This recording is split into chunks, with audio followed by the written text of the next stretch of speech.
Hello, everyone, and welcome to episode 104 of the All in Football Fantasy Premier League show and podcast. I'm your host, the self-proclaimed FPL guru, Alex Rex, and joining me today are my usual suspects of Scott Williams and Barry Stokes. Barry, are you at home today? I am, mate. Yeah, yeah. Sorry, I was mid praying, thinking that I'm going to potentially win something this year since I've won the cup the first season I was in the league, and also won the league last season. So hopefully I'm going to win the cup. Fingers crossed. That's Barry's bragging done. Scott, you and I are going home with no silverware this year after being knocked out of the cup last week. How are you feeling? Yeah, you know the movie Slumdog Millionaire, where he wins it by basically luck boxing it all the way through. That kind of feels how Baz is going to win the cup. Uh, Um, Who was in front of yeah. you, mate? That's all you got Well, to do. yeah, not a lot for the last three rounds. somehow I was managed to avoid Richard Kirk as well in the semis, but we'll touch on that in a second. Yeah, but yeah, I'm very sad about going out. I'm very sad actually. So yeah, Yeah, I'm gutted too. It was we'll get it was the last thing to hold on to in the in main fantasy football for me this season. So yeah, I'm playing the last two game weeks for giggles really. We'll go through our picks for game week 37 today. We'll have a look at some free hit teams because I've got my free hit left, as well as so has Barry, and we'll have a look at what he wants, what his draft team is. And I thank you ever so much for everyone joining us to the socials, don't I? Of course, don't forget to follow us, All in Football Pod on P, Twitter, Instagram, and TikTok. And also don't forget to like the YouTube video, subscribe to our channel as our subscribers continue to grow. So thank you ever so much for continuing to do and support the channel and give us 5 stars where you get a podcast from. Let's do Manager of the Week, first of all, which I'm about to do without actually having looked at it first. I think David Byrne on 115. Did anyone beat David Byrne, Baz? Yes, Stephen Yeah. Goodall with 116. That's really good. And anyone on the final screen managed to get no, lucky? Absolutely not. There, so we've got Stephen Goodall with 116 points. Sorry, David Byrne. At least you got your shout out. I bet you'd be really happy about that as well. 43,000th in the world that week. What a life. Henderson in goal for 6 points after giving a clean sheet against one of the worst Manchester United performances I think I've ever seen. Saliba, Gvardiol, and Gabriel at the back. Gvardiol getting that assist from that penalty where he kicked Aït-Nouri. But fair enough. There you go. Get your penalties. But if you're lucky enough to get that, that's fine. Son with a pointless goal. Havertz, Gallagher, Foden, Palmer. Nicholas Jackson deliver him after I queried and questioned that move, and I've been definitely proven wrong on that one, I'm afraid. Erling Haaland with his 4-goal haul, and he could have had 7 probably in that game, I think, maybe 8. He definitely could have had even more than that. And he well done to Stephen Bowyer with 116 points, and he managed to still have 18 on his bench with Mateta and Mitchell for 6 and 12. If Tyreek Mitchell even scored, what a life.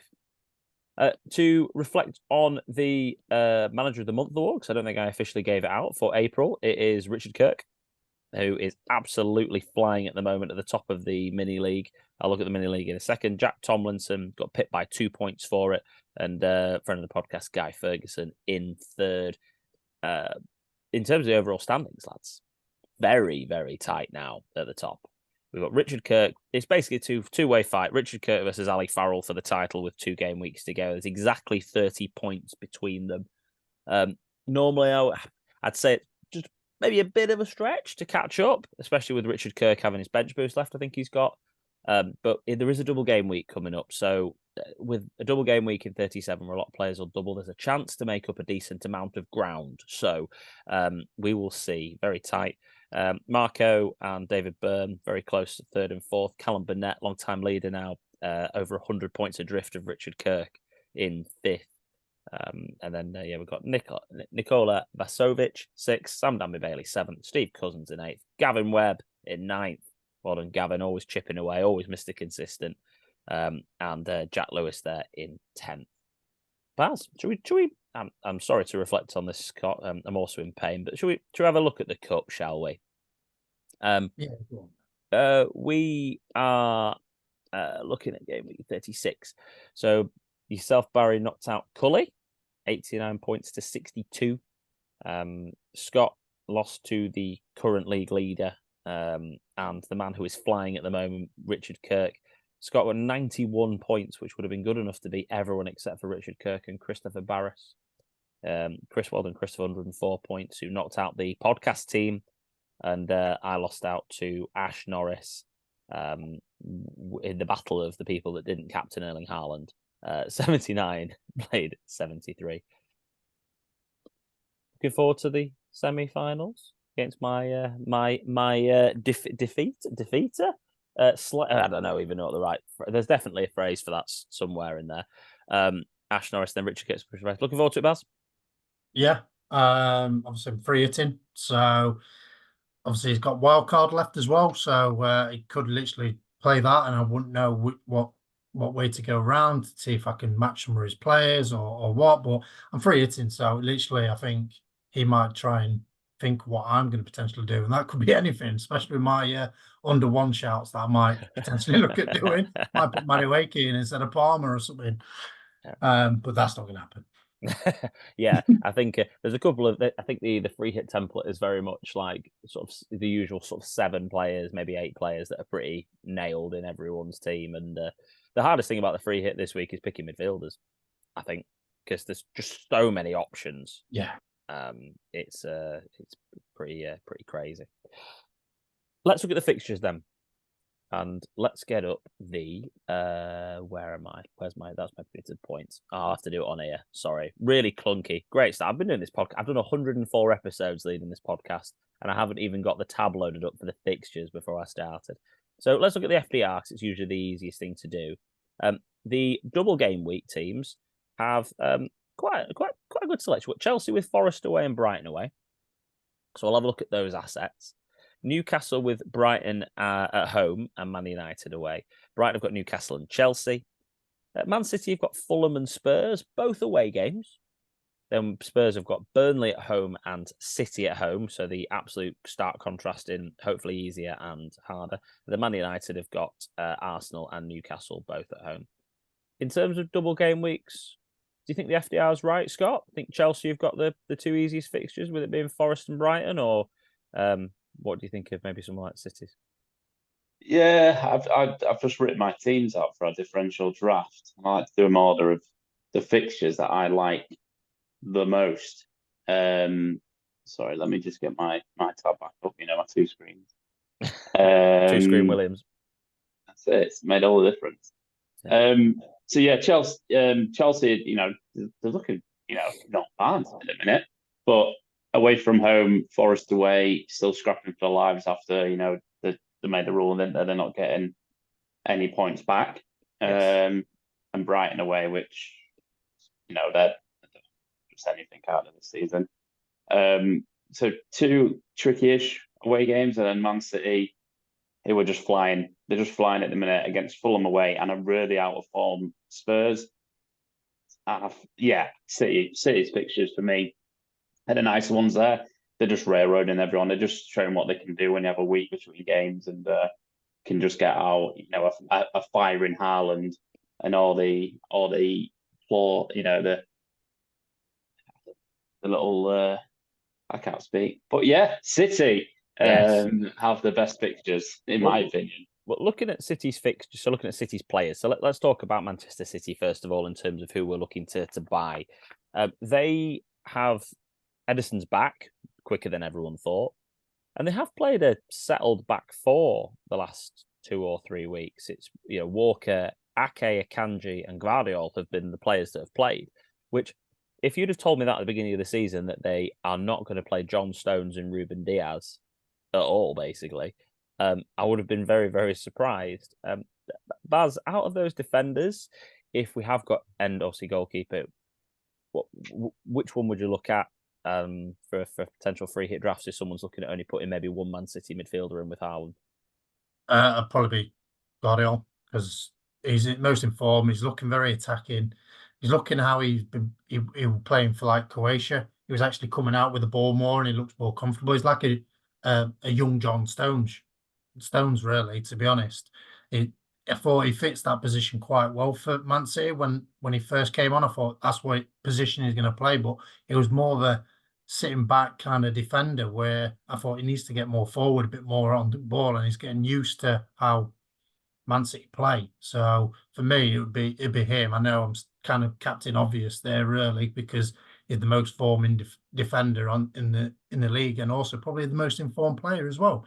So for me, it would be him. But obviously, I wouldn't be getting a defender in from Man City. But defenders, it's quite hard to pick, really, to be honest, because there's no one really doing well apart from Arsenal defenders and Guardiola here. So yeah, I think with City, obviously, let's just not spend loads of time talking about Haaland's obviously going to be in your team. If you did want to not go for Foden and De Bruyne, because realistically, again, if you're going to go for two City midfielders, we already know that those are the two that you'd be going for. The only other one really is maybe an outside shout, is someone like Bernardo, but you're always going for Foden and De Bruyne. Because there's so many midfield options, if you only wanted to choose between one of them, I think we will see a few Guardiolas in some free hit teams. I don't, there are so many midfielders that we can choose from, and a few of them are slight differentials as well. They're worthwhile people taking shots on. I actually think if you are trying to chase within your mini league, somebody like Guardiola's is the sort of player you can pick. 2 goals, 2 assists, 2 clean sheets in his last 4. That's some pretty good numbers, and he is the informed defender. Midfield stats, isn't it? Well, his midfield stats: 4 attacking returns in 4 games, and also 2 clean sheets. And we're always talking about how people can't teams can't keep clean sheets at this very moment in time. Scott, are we talking nonsense? Is it always going to be Foden and De Bruyne, or would you look at maybe a Guardiola? Well, yeah, potentially if you're like in my position where I've got Haaland and Foden, and I think it would be quite tricky for me to get to De Bruyne without taking a minus hit. So I think in my perspective, actually, I could probably get Gvardiol in for someone this week, and that'll give me 2, the triple and a really good double game week for City. Obviously, you've always got the pet roulette with it being a double game week, but looking at the fixtures, City are first up on Saturday, 12:30 kickoff, and then you've got a big gap to Tuesday, and then let's not forget the last game of the season's on Sunday, isn't it? Yep. So there's big gaps there, and I can't see him rotating this winning team too much. They're on such a good run, and like you say, a City defense that's not been that solid this season, I think he's going to be more inclined to keep them together. So I think if you're not free hitting or sort of not free hitting or wildcarding, and you're in a similar position than me, he would be someone I would certainly be looking at, Gvardiol, especially when he gets, Richard Kirk and assist. Well, when you look at the other defenders, some like Ake, Akanji, Ake's got a bit of a history of getting a few attacking returns, and Walker's the captain, so he's not getting rotated generally anyway. I feel like settled back 4, he would be the player to pick. The other key question, what is De Bruyne versus Foden? So this season, obviously Kevin De Bruyne's only got 84 points. Foden's got 204. So, but obviously De Bruyne has been injured quite a bit and has come back. Recent form has seen De Bruyne just slightly outperform Foden in terms of points returns. So let's just take this winning run of the last 6 games for an example. De Bruyne has got 3 goals and 3 assists in that period of time. And Phil Foden has got, of course, he got that hat-trick, didn't he, against Villa? So 5 goals and 1 assist. So they both got 6 attacking returns in the last 6 game weeks. Foden scored more goals. Foden obviously didn't play against Forest because of illness. Where are you going with between the two, Baz, if you had to choose just the one of them? Foden, because he's cheaper and you can spread your money elsewhere. It's quite difficult to get to De Bruyne, like what Scott mentioned. So if you've still got potential bench boost left as well, like some people have, then it would be getting rid of one of your single game week players and putting a Guardiola in. So, or maybe even a Walker if you wanted to fancy something different, but you can't look away from the stats that he's got, as we just touched upon, for Guardiola. So for me, it would be Guardiola Foden and Haaland if you can't afford KDB. But if you could afford him, but if what money was no object, you're free hitting money no object. Foden versus De Bruyne. I'd have Foden. Scott, concur? I think with 2 games weeks left, it's all about your position. If you're potentially in who's second in our league? Sorry, Ali Farrell. Maybe if you're in an Ali Farrell position where he knows his opponent's got a Foden and he's got the money and he needs to do something a bit different, you probably go KDB. So I think it's all to do with sort of what your range is. If you're going for the cup and you don't want to take as much of a gamble, you maybe go for Foden. I just think if there's money's no objects, it's just really tight still. So I think it's down your position. Most people have got Foden in or will go Foden. He's 40% selected in teams compared to Kevin De Bruyne's 20, just under 20. So if you need to roll the dice a little bit, I think getting a KDB in instead is where you'd want to go. Gun to my head, not everything's level. Yeah, I would say Foden over the course of this season, I've just looked a little bit more on it, but I think it's like 52% plays 48%. I completely agree with everything that you just said. So it's completely about and it's the when you see Haaland perform like he did last week, there's no sense in trying to gamble away from him, and that's just a really key thing to say because this is where an educated gamble is really, really important. People talk about, I'm going to go so different. I'm going to do something. You don't need to go so different. The difference will be made in 3 or 4 players. And yeah, I completely agree. If you're going differential, you go Guardiola, De Bruyne, and Haaland if the money's no object in a free hit because like you say, 40% own Foden, going to be in everyone's teams in near enough. And that's the reason why Haaland's not left any of our teams really this season because he can just turn around and bag in 4. We've always said it, haven't we? Yeah. And it could really affect you if you're going for a title and you've not got him in there. That could have really done you dirty, especially if you didn't captain him. Yeah, absolutely. And when he does that, I mean, obviously I didn't captain him when he gets 4 goals. I mean, I literally have the curse of I can't captain him when he gets big holes. It's just hilarious. You nearly ran quite good though. You played someone in the cup that didn't also captain him. I nearly. I mean, I literally didn't captain him because Ash didn't have him. I captained Foden to cover him. It's just no overthinking again. Overthinking, under-delivering. That's Alex Rex's motto, I think. Chelsea, we need to discuss the second best-ish set of fixtures. They've been playing a relatively settled attacking lineup recently. They've been starting Madueke, Palmer, and Mudryk behind Jackson. Nkunku came off the bench last week and starts. It makes me feel very nervous about. I mean, you're not going to buy Mudryk anyway, so it would be probably Madueke, Palmer, because Nkunku came on for Mudryk, importantly, in that game. So out of this Chelsea attacking lineup, I'm going to just guess, let's just say Palmer's an obvious, because top performing player in the whole of the game this year. Are you looking at a Jackson, Madueke player as well, Barry, for example, in a free hit team, or maybe even buying for the last couple of weeks of the season if you want? So obviously I'm Palmer holder, but when I've watched Chelsea, it doesn't look it as he has been previous. And Madueke stepped up, and he's the man at the moment. So he'll be a very good option. And obviously you picked him in your 3-week punt, and it's ridiculously good because he's 0.6 owned. So he's a massive differential for anyone, really, to be honest. So he'd be a great shout if you want to obviously play a bit of catch up, or if you wanted to go a bit different or whatever. But he'd be the main focus on that. Jackson's starting to play look obviously good again. He goes in spells. Is that spell going to potentially be over, or is he going to finish the season in style? So for me, it would probably be them top 3 that was just on the list a minute ago. So for listeners, obviously it was Madueke, Palmer, and Jackson would probably be the 3 that I'll be looking at.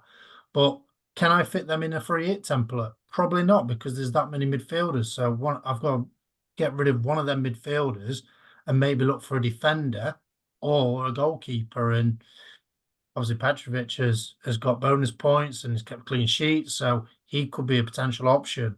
And with Forest and Brighton hasn't really been scoring that much. They needed a save penalty to get a goal. So for I think Chelsea defensive options are looking quite good because they've got a solid defense now. I think they don't really change it as much.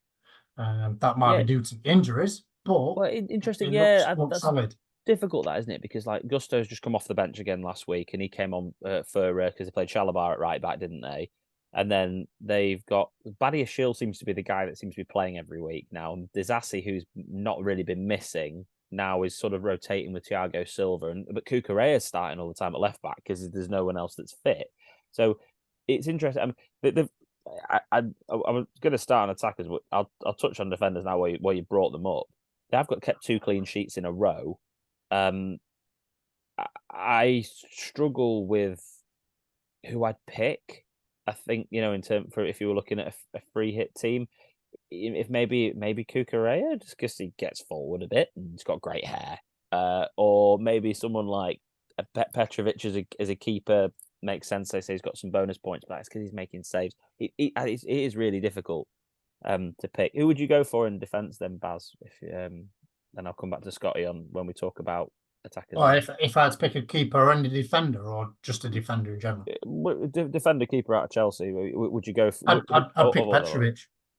Yeah, I think Petrovic because the Chelsea defence you could rotate, whereas Petrovic is cemented his place as the number 1. So for me, it'd be him all day long. 2 bonus points against Spurs. Just wanted to check on Cucurella's minutes. Yeah, 90 minutes in all of his last 1, 2, 3, 4, 5, 6, 7, 8, all of his last 9. Not the best expected stats. Only 2 assists in that period of time. I don't know, 4.8. Scott, before we go back to attackers for Chelsea, would you look at any of their defenders, keeper? I think there's 2 ways of looking at it. You can look at scores, and then you can watch football. And by watching football, you will see that they concede a hell of a lot of chances. Like how they've kept that, they look like they're going to concede every game for me. And it's fun because they play like quite end-to-end football. But like how they didn't concede against like Spurs the other week, and look at some of the couple of the other. I didn't see the West Ham game, but they look very, very leaky. What I would say is that they seem like they're a team that's quite easy to get into the final third. So I wouldn't be going anywhere near any Chelsea defenders still because they're hanging on by a thread. But as long as Richard Kirk has got Petrovic, they'll probably keep clean sheets. So on a free hit template, I think I'd probably be having Petrovic as one of my keepers. I think that's what I would do. Either that or I might have like someone like a Cucurella or someone as part of that team. Because only say that because I don't think I think I could probably fit like Baz says, have Palmer, Jackson, and Madueke in a team.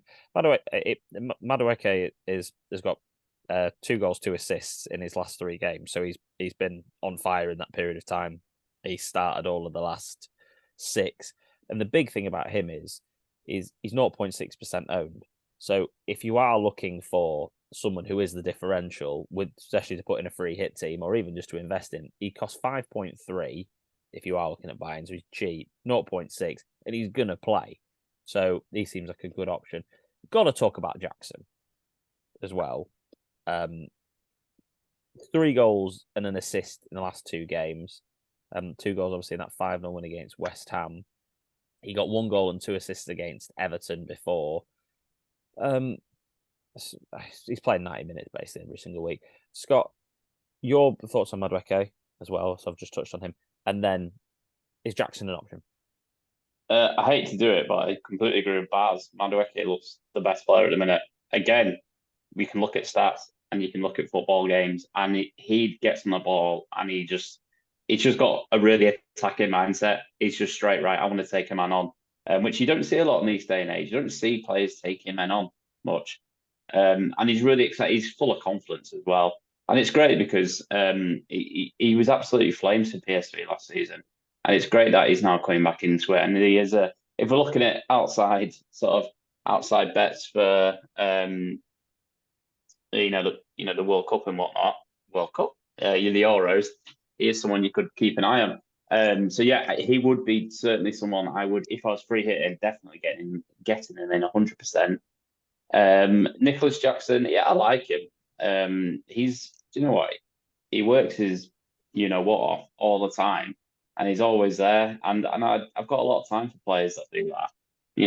He's got a lot of stick this season, and he could have just sort of, given up or done the classic Man United arms in the air, nothing's going my way, but he keeps going. And the last few weeks, he's finally getting his rewards for just keeping going. He's very similar to, I think he gets compared to him a lot, but it's very similar to Darwin Núñez. Yeah. I feel like that's the player that just cracks on and gets on with it and just tries to keep getting in positions. Because look, if he'd given up, if he starts giving up a little bit, he's not in them positions to miss. We're not saying anything. We're just saying he's not scoring. We're not saying bloody hell he's missed a sitter. So I'm happy for Nicholas Jackson, and he looked. I was the first couple of weeks of the season, wasn't it, where he looked. I think all pre-season he smashed a few in, didn't he? Pre-season, and we were one to keep an eye on. And he is stepped up, and I think it's going to be quite hard for Nkunku to get back in the team, even though I do rate Nkunku. But yeah, fair play to these people that have had him in. He looks undroppable at the minute. If I was to free hit, he would definitely be one of my striking options that I'm getting in. I'd get him, Madueke, and I know it's stupid, but potentially Palmer, but I might not be able to get him in. They would have been my top two at the minute, just purely on form. And that's not saying Palmer's not on form. It's just, for me, not as much as those two. This is why we're having this conversation, because I think it's genuinely really difficult. I mean, Jackson was getting stick because before the last 2 game weeks, he scored 10 goals this season. 3 of them were against 9 players in Spurs, and he had an XG of way above what he was performing at. But now the last 3 games, I mean, and I say he's always worked hard. I completely agree with the Darwin Núñez comparison, but also you got to remember Darwin went on a little run, didn't he? And now Jackson seems to be on that little run as well, where he seems to be getting goals. So yeah, difficult, isn't it? How many people? Again, we've got loads of options, and at the moment we've put Foden, De Bruyne, Madueke, Palmer, Jackson, and Haaland in our teams. So we've only got 2 more attacking spaces left, and we've got like 6 other teams that are doubling. So it's really hard. Any final words on Chelsea, Barry, before we move on to Newcastle? Sick note might be back in training, isn't he? So Reece James. So he might be a potential option, but he'll probably come on for 30 minutes and get injured. So yeah, but I just thought, if someone wants to go crazy and get Reece James. I thought you were going to say Gusto's come off the pitch, so I think Gusto might start right back. I thought that's what you were going to say, actually, in terms of being off. But he was the only other person that came to my mind as well was Gusto.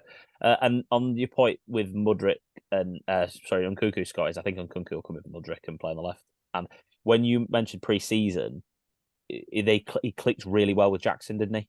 That was the thing that worked really well. So yeah, we'll see what happens. I think for Chelsea, all about getting Nkunku ready for next season. Yeah. But the thing is, now they can qualify for Europe because Man United are dropping like a stone, and it's them and Newcastle are going to take 6th and 7th, aren't they? So it's crazy. Can't be asked talking about the players that play in red, but didn't play red yesterday. Newcastle. Could we fit Gordon in as well, Scott? Do you want an Isak? Oh, we filled the team. Yeah, So, I mean, you can. What do we do? Isak's in, isn't he? Yeah, he's got to be in as one of your forwards. Jackson, Isak, Haaland. Then who'd you bench? Yeah, it's a stacked free hit, isn't it? I feel like if you've got your free hit left at this point, fair play. But yeah, I think you've got to have Isak in. Looking at those fixtures, Brighton at home, and your lot away. We've got your lot away, but you've got no defence. It's like, I know they play crap, but I read today that Johnny Evans failed the fitness test and still playing. He did. You saw him stick a leg out for Mateta. Yeah. He's not. He wasn't fit. He wasn't fit to Yeah. start. It's crazy. So you've got him and a midfielder at centre back. Yeah. So you've got to caveat that into it as well.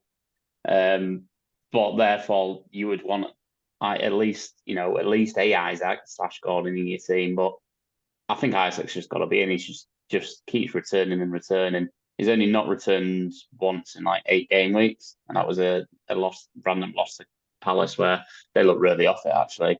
But as we know, Palace are an amazing team, so maybe that Top was team, it. one of the best in the league. Yeah, exactly. Gordon keeps ticking. He keeps ticking over. Quite flamboyant with his returns. 6. He got a cheeky assist at the weekend, but then returned 10 points against Sheffield United. Again, nothing really in that Palace away game, but smashed 17 points. So he is looking good. Guns to my head, though, I think I'd still have Isaac in my team ahead of him, but you'd want to try and fit those two in. If for whatever reason you're really, really tight on money, and the 6.4 to 5.8 difference, don't overlook my differential. Last few weeks shouting Bruno Guimaraes. He's picking some form up. 9 points, 8 points, 2.6 points, 11 points. So if you need a bit of money, I don't think you go far on getting him in as well. Yeah, doing his or as well as. I think just before I come to you, Baz, on this, and I want you to talk about the defence more than anything else. We're talking about teams now here. I mean, City haven't lost since November. Chelsea have lost once in their last big handful of games. I mean, I think it was since game week 24 or something. I did just look at the stat then. And it was a random, obviously, battering by Arsenal. But they've been on great form since, I think they lost to Palace or Wolves, 24. And then we're also looking at Newcastle, who have only also lost once in their last, they lost to Palace away, like you said, once in the last 1, 2, 3, 4, 5, 6, 7, 8, like 7, 8 games. So we're talking about teams here again that are in form, coming towards the end of the season with players that are in form. So this is why we want to be jumping on these guys. Barry, Gordon or Isak, one word answer, and then tell me where to invest in Newcastle's defence. Well, it's not going to be one word because I like Newcastle's fixtures. They're the most likable for me, even more than City's.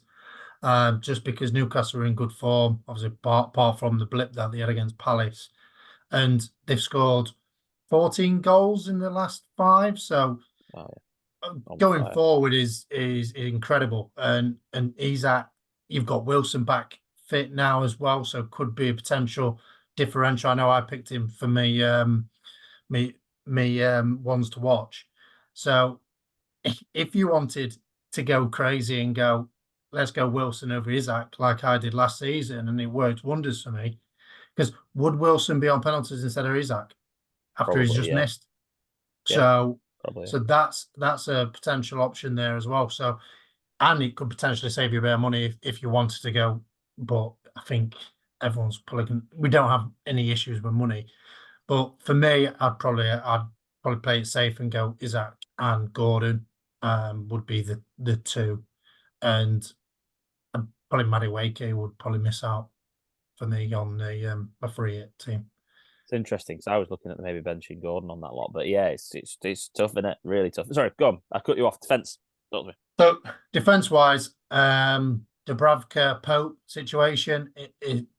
Who's gonna play? Is he going to change his keeper? Is he just going to keep as it is? That's a potential one for potential free hitters and also Dubravka owners. Defensively, they've got injuries left, right, and centre, so it kind of near enough picks itself. To be honest, Trippier is potentially coming back and might be available for the game, so I'll be eagerly eyed on the team news on that. So he could potentially be a good differential on your free hit team.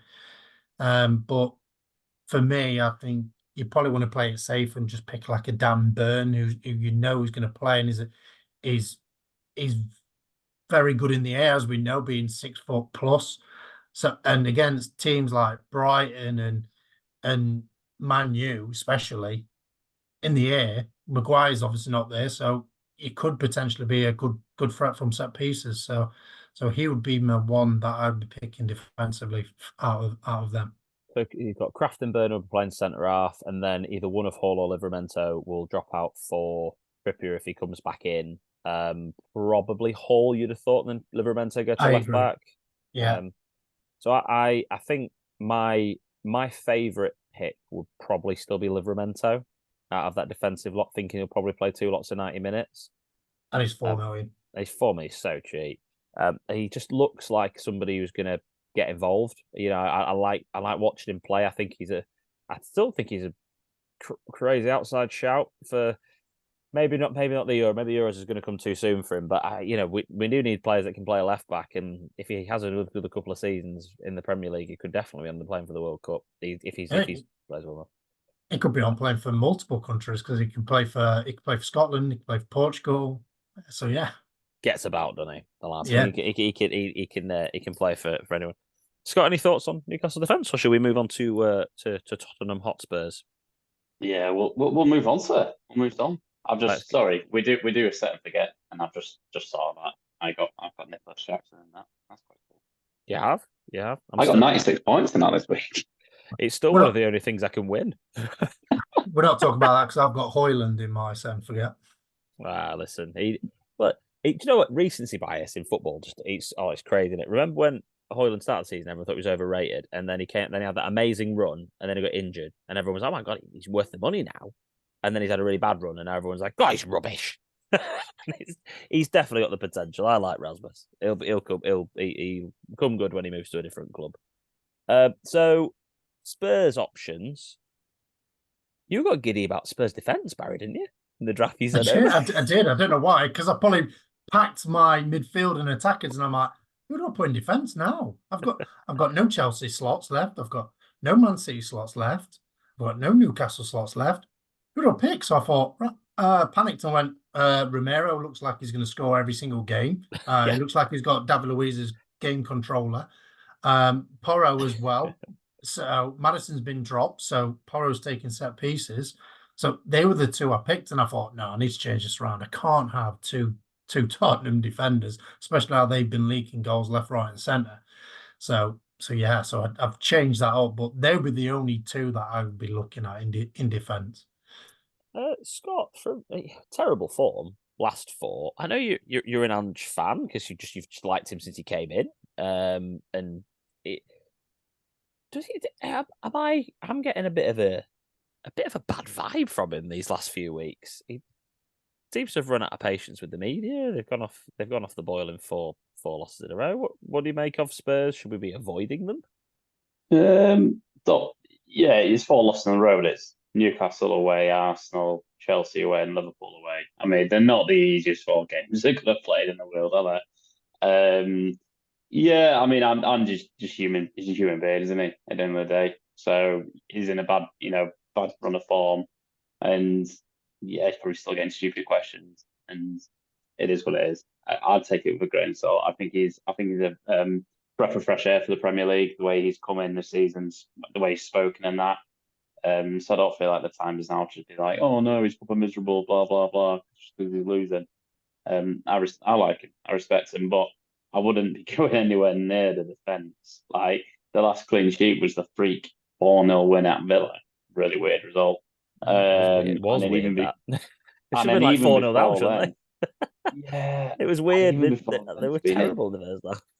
They were terrible. Yeah, they didn't take the chance at all, Villa, in that game. And then they came out second half really good, the Spurs. But no, I wouldn't be going anywhere near the defence.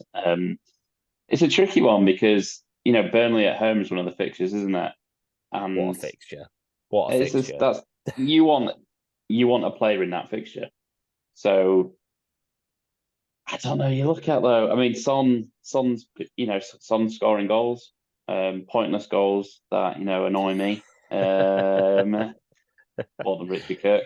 That's a good shout out from me. You got to argue he scored 2 pens. So what? Yeah, exactly. Pens? Yeah, they winning pens though. Doesn't matter, does it? It's like he hasn't looked great. I thought he would have tore Gilchrist the new one against Chelsea, and he was shocking.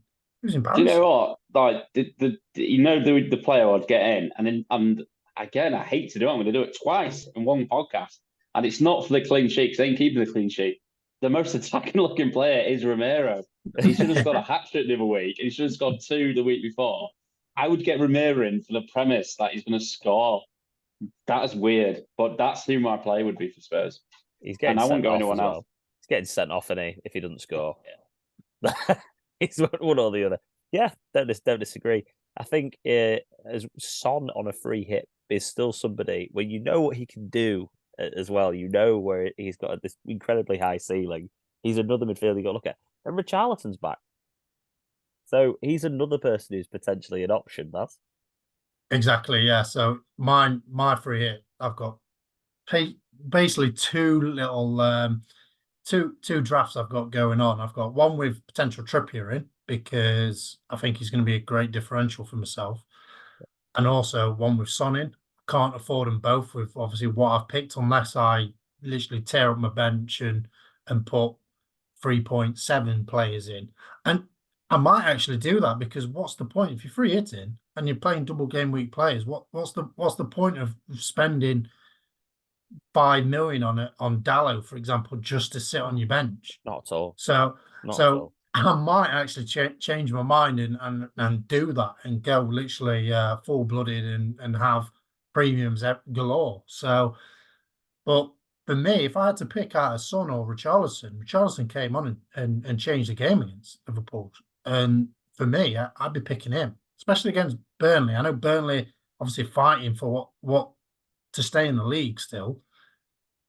That's literally clutching at straws. But he'd be your focal point that you want up front. So yeah, you want him to be the battering ram and let Son work off him and Johnson as well. So yeah, so for me it will be Richarlison my pick. So as Scott mentioned, as I touched upon as well, Romero as well. Yeah, Romero, Richarlison, like it. We're just going to touch base quickly on a few of the other teams. So I think we've picked the main teams that we're going to be selecting from. So forgive me, I'm just going to run through these pretty quickly. Bournemouth play Brentford in one of those games. I'm not interested in any assets really from those fixtures. I know they have good assets, but over double game week players, you're not going to go for any of those guys. Palace play Wolves, and Wolves are at home. Again, difficult to pick because again you might want to put a defender on your bench from one of them. I don't know, but obviously not from Wolves. Everton play Sheffield United. Now, again, if you're talking about a game where there aren't really any attacking assets from those two teams you're interested in anyway, but if there is a player in a defender you're going to have on your bench, someone like a Branthwaite is still really cheap as a backup. I mean, he probably would be in my free hit draft as just a bench player, maybe, or maybe I might even start him. I don't know. But someone like Pickford as well is somebody who you could look at as a goalkeeper, as the top performing goalkeeper in the Premier League this season in terms of options, points in FPL. So he's somebody you could select.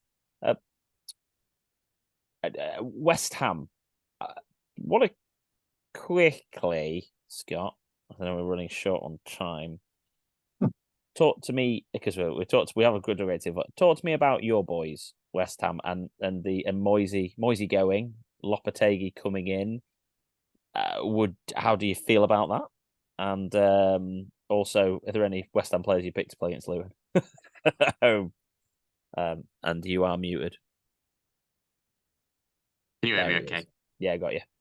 Sorry, I've had my headphones died. So, first and foremost, really sad that it's ended. It's going to be ending for David Moyes. More reason for that is because of the amount of fans that want him gone. If it's just an owner decision, it's like, okay, whatever. They're thinking like they want to push on, and the fans will be gutted. But like, I know they've been on a bad run, but they're still going to finish top half of the league. They was really pushing for Europe up until probably not too long ago, and he brought them a European title and got them to the quarters of the Europa League. Then it was Leverkusen. Yeah, and lost to Leverkusen, exactly, a team that's not lost to anyone all season, who's probably going to win the treble. And that's no, and they pushed Leverkusen as well. Like it wasn't like they got walked over by them. So yeah, really, really sad actually to see that. It'll be interesting. Locatelli coming in, obviously had some experience at Wolves. Got kind of left on the kind of weird pretense, wasn't it? What, a few days before the start of the season? Yeah, he fell out of the mold, didn't he? Yeah, so a bit of a weird. Obviously, got the talent there. So that'll be an interesting one to see how that pans out next season. As for fantasy football assets, you're probably looking at Jarrod Bowen. Again, probably you're not looking at defence on what I thought. You can't keep a clean sheet for Toffee. So maybe look at Bowen. He did, get some good returns against Liverpool. But I wouldn't be going anywhere near them. I think they're going to really tail off. I think it's just going to end back with I wouldn't be surprised if they lose that game against Luton. I know it's at West Ham, but I feel like the whole mood in the ground's going to be low. How much the players going to be up for it. The players probably love David Moyes. So, yeah, do you know what? I wouldn't go anywhere near him. Luton, especially with Forest playing Chelsea, Luton playing a team like West Ham in the circumstance and situation they've got to then get back level on points going into the last game of the season. Luton, if they don't need to be told to go up for that game. Surely that's a huge match for their safety. Yeah. And I'm with you on that. I think the fans don't deserve Moyes or anyone who wanted rid of him, really. But at the same time, I think it is the right time for him to go, considering how everybody's. I feel like the fans almost, it feels like if he goes into next season and he starts badly, he's just going to get sacked anyway. Yeah. So it feels like the right time for him to go. And yeah, bring him back to United. Give it Moisey. Give him a second try. Why not? Why not? It's honestly, we need someone to shore us up, man. It's just terrible. Exactly what he did at West Ham. He came in, steadied it, left, and then he came back again, steadied it, won the obviously European Cup. Yeah, it's highly unlikely that's going to happen, but it's a great shout. Get Moisey in at Man U. Yeah. Better than Southgate. I don't know. Southgate might still come. Who knows? Just give us. Also, touched on that as Scott mentioned, that Luton are fighting, aren't they? And one player that looked unbelievable was Adebayo. He does look good, doesn't he? They really missed him out injured. Yeah, I think if Tony goes, he's going to Brentford. Yeah, I was going to say he's staying in the Prem for me next season. He's not going to be playing in the Championship. He's too good. Yeah, totally agree on that one. So yeah, Wolves playing past the only other two teams I wanted to quick fire, Baz, because you might have looked at these. Brighton assets. It's tough. Adringa looked really good against Villa. Everything came through him. He won a penalty. João Pedro, he looked okay. I don't think he started the game. I think Welbeck started. But yeah, if you're free hitting, it's difficult to put one of Brighton players in. You're probably just going to fill a bench like Weir Webster at 4.2 or Verbruggen at 4.4 as a backup keeper. So for me, they're not playing great. Yeah, they beat Aston Villa, but they're not convincing at all. The only player that looked really good was Adringa. Scott, Man United have got Arsenal at home and Newcastle at home, so I'm not going to ask anyone's opinion on anything. Right, let's do differential draft then, lads, shall we? And let's get these picks done. So, Baz, scores on the doors, please. Scores on the doors is the comeback king might get something. He is flying at the moment. The guy's on flames. Get the fire extinguisher. Scott absolute whooped our you-know-whats. He got 40 points. That was double than what you got, Alex. But you only had 3 players because you picked Ortega and Maguire and they both play. Yeah. But obviously you had Madueke. So obviously you're picking first this week, Alex. You got 20 points and you're on 644 overall. I'm picking second. I got 23 and I'm on 679. And then Scott is clawing back after it was only just literally broke the 600 because he's on 640 points. So it's on. And obviously Scott gets the last pick. Unfortunately, no one won out who tried to play against us. Guy Ferguson and Chris Bowen, not Chris Brown. Apologies, Chris, if you're listening. Oh, brilliant. Yeah, go on. How many points did they get, Baz? So Guy got 24 with his Henderson shout, and he got a clean sheet. And Chris Bowen got 19.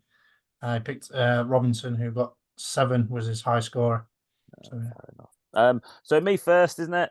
I think it only is fair if I put Madueke in at 0.6.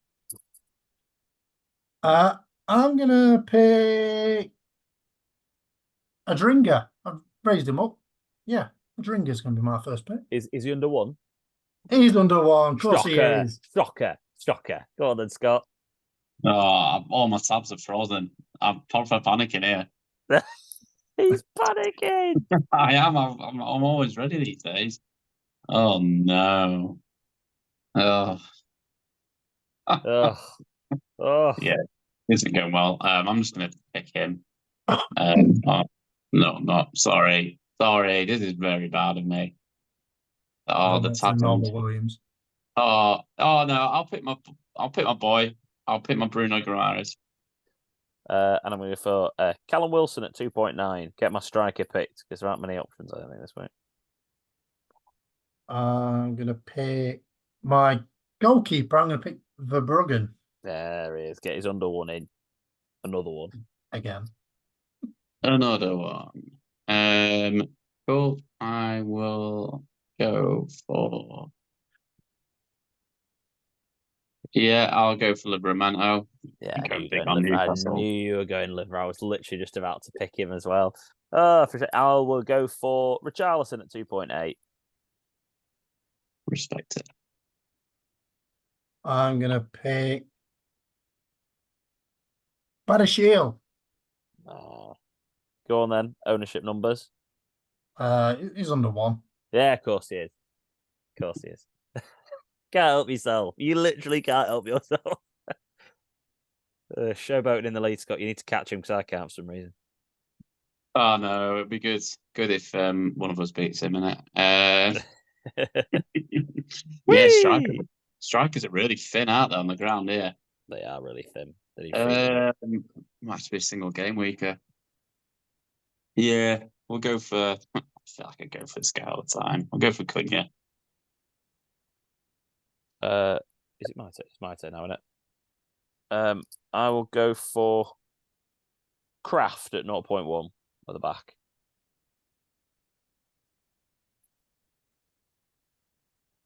I'm gonna pick. Hopefully he starts. I'm gonna pick Murphy. Oh, he's gone Murphy. Oh, okay. I'm just wondering if I've got an under. What's Bruno Guimaraes' ownership? 3.3. Bang on 3. Okay, perfect. So I've got an under 10. Is Nick Pope going to be sniffing the return, do you reckon? He was on the bench last week. Yeah. So it's debatable. Scary, innit? Yeah. Dubravka is a difficult one.